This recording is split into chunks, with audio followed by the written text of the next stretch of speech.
है। तो जो आज का हमारा जो टॉपिक है वो है भेद। ठीक है, कि भेद बताने के कितने भेद होते हैं। जैसे कि जो भेद लिखे हुए हैं, जैसे ज्वर का भेद जो बताया गया है, सबसे पहले जो भेद कहाँ बताए गए हैं, तो वो जो बताए गए हैं वो बताए गए हैं, लिख लो, शार्ंगधर पूर्वखंड 7वें भेद बताए गए हैं। पूर्वखंड में 7वें अध्याय में क्या है, भेद बताए हुए हैं। जो पूर्वखंड का सबसे लास्ट चैप्टर है उसमें क्या है, भेद बताए गए हैं। ठीक है ना। तो उन्होंने जो सबसे पहला जो भेद बताया गया है वो कौन सा आ जाता है, वो ज्वर का है। तो ज्वर के उन्होंने कितने बताए हैं, 25। ठीक है, ज्वर भेद से जो शार्ंगधर उन्होंने 25 बताए हैं।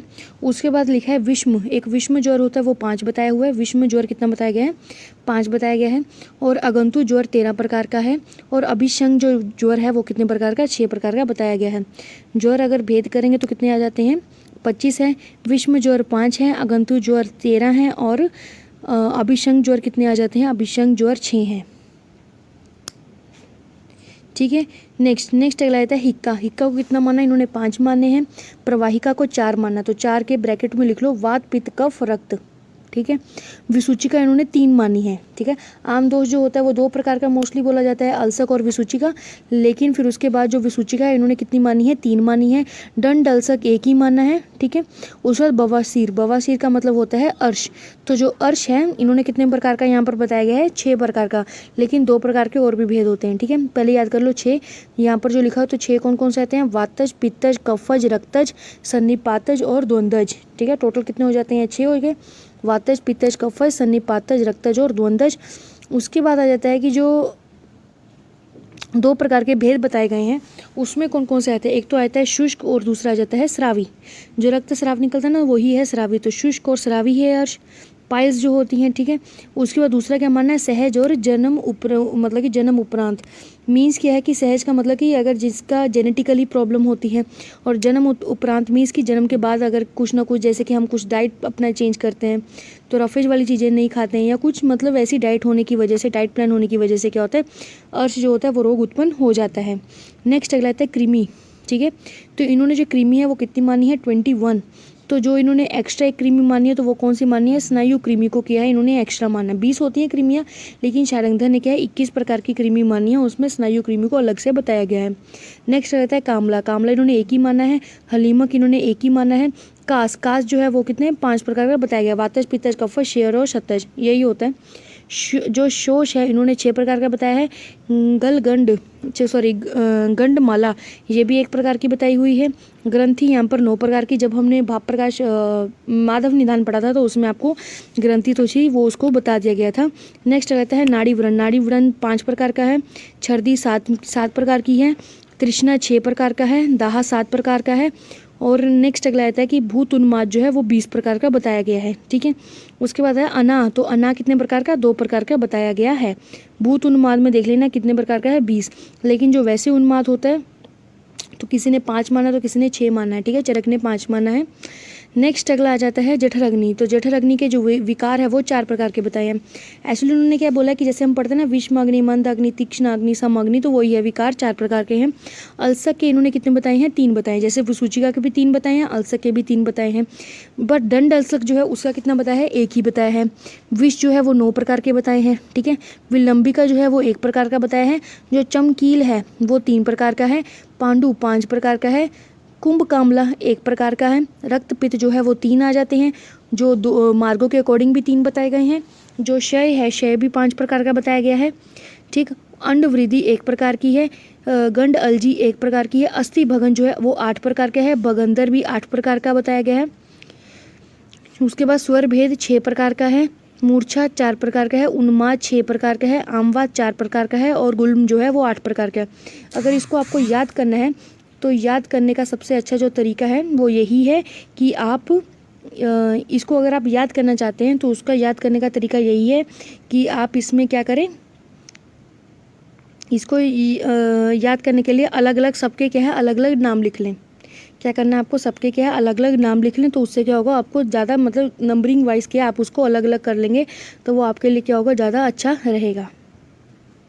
ठीक है। नेक्स्ट अगला आता है कि अश्मरी इन्होंने 4 मानी है, प्रमेय इन्होंने 20 माने हैं, मेदो रोग इसने 1 माना है, अर्बुद 6 माने हैं, उसे सद्यो व्रण 8 माने हैं, विसर्प 9 माने हैं, नासा रोग 18 माने हैं।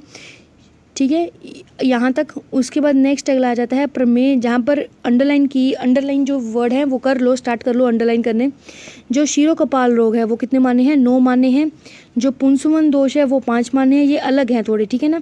योनि कंद इन्होंने 4 माने हैं। जो निकुंज के हमने बोला था कि निकुंज की तरह बना होता है योनि, उसका गर्भ जो रोग होते हैं वो 8 होते हैं, बाल रोग 22 होते हैं, शुद्ध रोग 60 होते हैं। सबसे ज़्यादा शुद्ध रोग बताए हैं वो काश्यप ने, शारंगधर ने बताए हैं, कितने 60 बताए हैं। सोम रोग 1 ही होता है, प्रमेय पीड़िकाएं 10 होती हैं, शोथ 9 माने गए हैं, व्रण 15 माने गए हैं, शुक दोष कितने 24 माने गए हैं, भाव प्रकाश ने कितने थे 18 थे। उसके बाद कर्णपाली जो है वो 7 प्रकार की है, शिरो रोग जो है वो 10 प्रकार के बताए गए हैं। शिरो रोग वैसे 11 प्रकार के होते हैं, लेकिन इसमें क्या 10 प्रकार के, किसको नहीं माना है, तो शेयज को नहीं माना है। नेत्र रोग इसमें 94 हैं, प्रदर इसमें 4 है, आर्तव जो 8 बताए हैं, स्त्री जो दोष है वो 3 बताए हैं, बालग्रह इसमें 12 बताए गए हैं। और यहाँ पर लिखा नहीं है पाद रोग, तो पाद रोग कितने होते हैं 42, ठीक है ना। पाद रोग कितने होते हैं 42, और दोष भेद से भी कितने बताए गए हैं 62, ठीक है, ये बताए गए हैं। नेक्स्ट अगला आता है अतिसार। तो अतिसार में क्या है, अतिसार आपको उस दिन भी समझाया गया था कि जो अतिसार होता है वो 7 माने हैं, किसने, सुश्रुत ने। लेकिन एक याद करवाया था, साम करके याद कराया था, स से क्या आता है सुश्रुत और म से आता है माधव वो सुश्रुत ने क्या है आमज माना है, मीन्स उसने भेयज नहीं माना है, उसने आमज माना है। और चरक और वाग्भट ने क्या है वेयज माना है, उसने आमज नहीं माना है। लेकिन शारंगधर ने क्या है, शारंगधर ने दोनों ही माने, भेयज भी माना है, आमज भी माना है।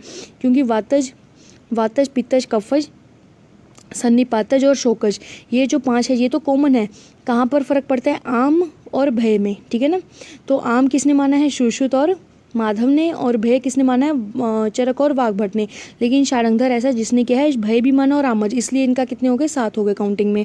नेक्स्ट अगला आता है अजीन होता है, वो क्या होता है, रस में विष अजीन माना गया है। क्या है, रस में विष अजीन माना गया है। एक्चुअली बस इतना याद करना कि जो अजीन है वो कितनी है 3 बताए गए हैं। निद्रा तंद्रा और संन्यास, ठीक है, गलानी, तो ये कितने माने, 1 ही माने हैं। अमल पित्त इन्होंने 3 माने हैं, तो 3 में कौन कौन से आते हैं, वही वात कफ और अकेला कफ, ठीक है ना। तो वो चीज़ है। ननात्मज रोग जो है वो क्या है, ननात्मज रोग हम लोग पहले पढ़ चुके हैं चरक सूत्र में।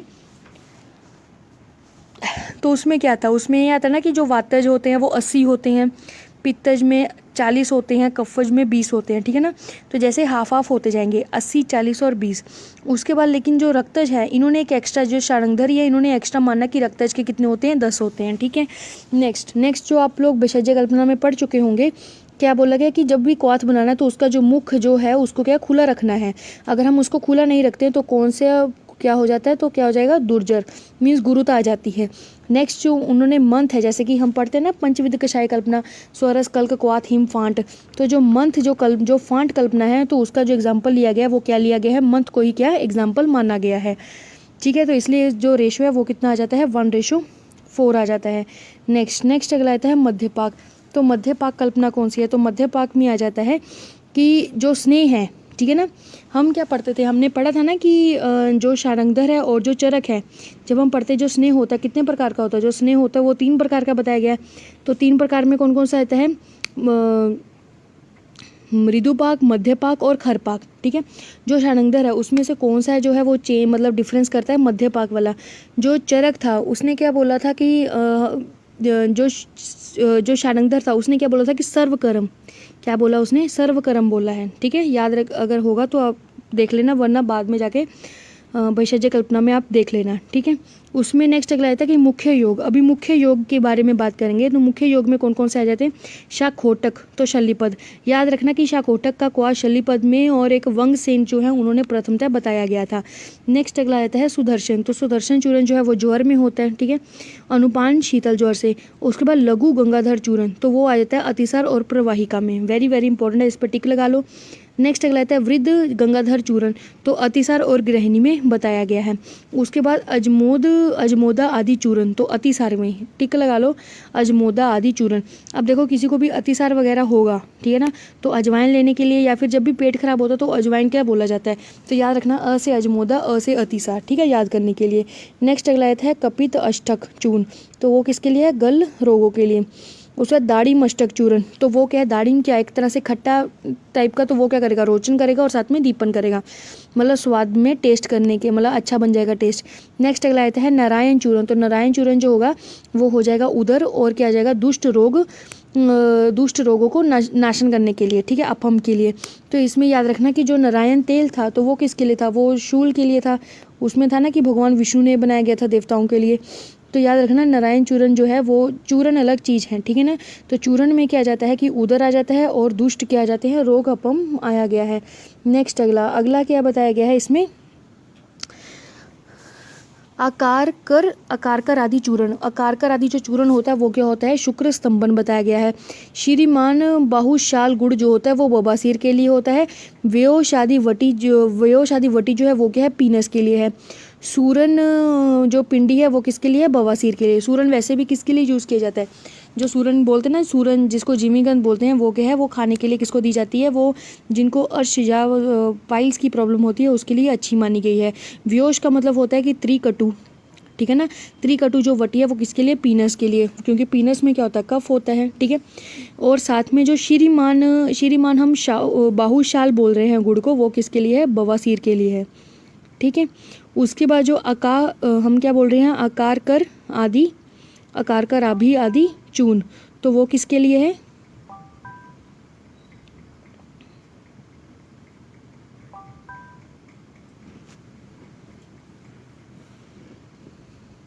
तो उसके लिए क्या बोला गया, तो उसके लिए बोला गया है कि शुक्र स्तंभक है। क्या बोला गया है, शुक्र स्तंभक बताया गया है।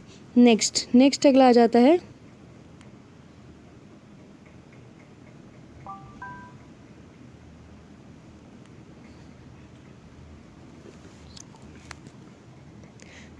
शुक्र स्तंभक बताया गया है। नेक्स्ट अगला आ जाता है कि पिपली मोदक, तो पिपली मोदक जो होता है वो क्या होता है, धातुगत ज्वर में होता है।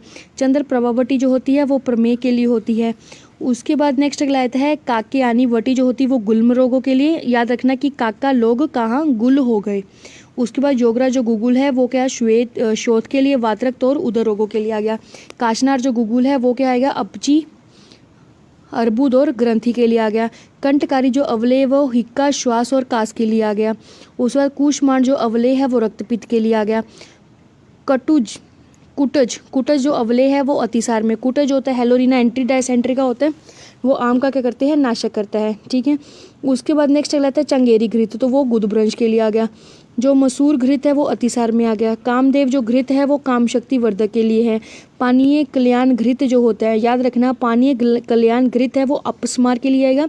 अमृता घृत जो है वो वातरक्त के लिए आएगा। मयूर घृत जो है वो शिरोरोग के लिए आएगा, ठीक है। अमृता जो गड़ूची होती है, गड़ूची के लिए बोला जाता है, तो वो क्या है, वातरक्त में बहुत अच्छी मानी गई है। नेक्स्ट अगला आता है म्यूर, तो म्यूर जो घृत है तो वो शिरोरोग में आ जाता है। नेक्स्ट जो है वो आ जाता है फल घृत, तो वो किया जाता है कि स्थान उत्पत्ति और मैथुन की शक्ति बढ़ाने के लिए है। नेक्स्ट अगला आ जाता है अंगारक तेल, तो जर में नारायण तेल जो है, वही जो नारायण तेल आपको बताया गया था वही है कि वो किसके लिए आएगा, जो विष्णु जी ने बनाया था, तो वात व्याधि के लिए आएगा। कासीस आदि तेल जो है वो बवासीर के लिए आएगा, बाहरी प्रयोग करने के लिए, इसको अंदर नहीं पी सकते हैं। जो पिंड तेल है वो भी किसके लिए है, वात रक्त के लिए बताया गया।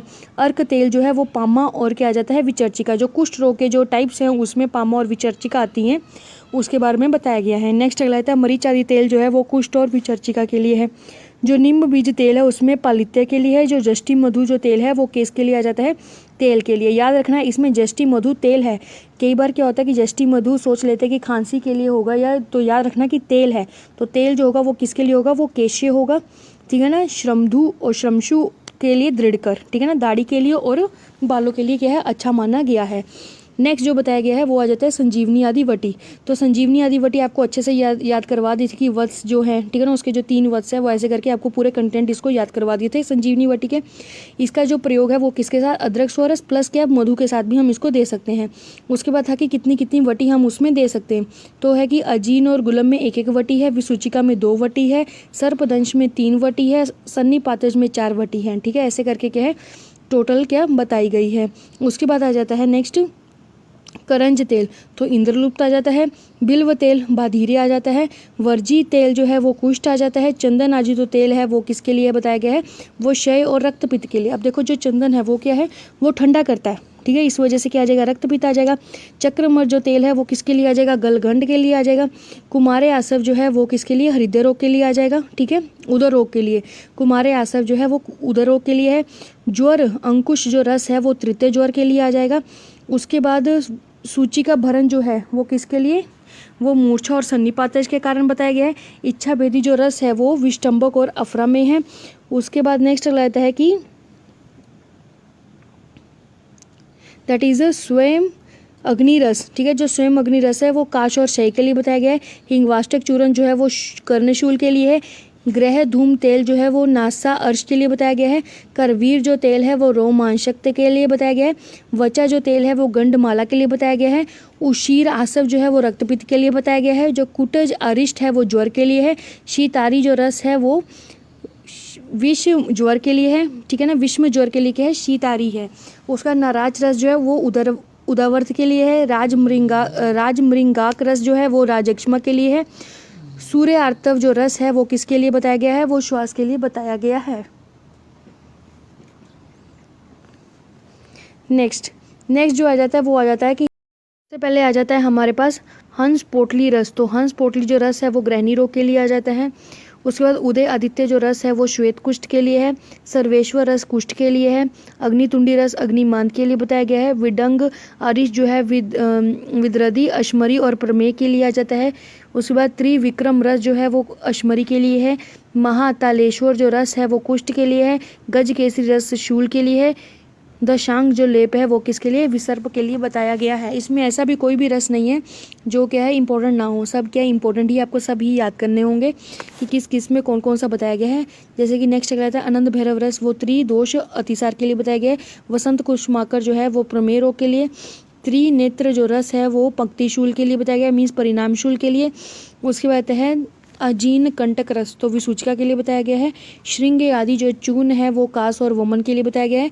दाढ़ी मस्तिष्क जो चूर्ण है वो उसमें वो रोचन के लिए बताया गया है। वो आपको पहले से इसके जो कंटेंट है वो देख लो कि दाढ़िम है, खांड है, त्रिगंध है, त्रिगंध में क्या आ जाते हैं, डाट DAT, ठीक है। तो डाट में क्या आ जाता है, दालचीनी, एला और तेजपत्र आ गया। अजमोदा आदि जो चूर्ण है वो आमवाद के लिए बताया गया है। और जो रासना पंचक्वाथ है वो आमवाद के लिए है। रासना जो होता है वो मेन जो होता है वो क्या होता है कि प्रीवत शर्मा के अकॉर्डिंग जाएंगे तो वेदना स्थापन के लिए बताया गया है। फल त्रिक आदि जो क्वाथ है वो प्रमेय के लिए बताया गया है। और जो अग्नितुंडिक जो बताया गया है वो अग्निमाथ में बहुत अच्छा इसका रोल होता है, ठीक है। इसमें पारव और वसनाभ जो है वो दोनों डलते हैं, ये इस चीज़ का क्या है ध्यान रखना है। इस तरह क्या है जो आपका शालंगर संहिता है वो क्या है, जो विशिष्ट है वो क्या है कंप्लीट होता है, ठीक है।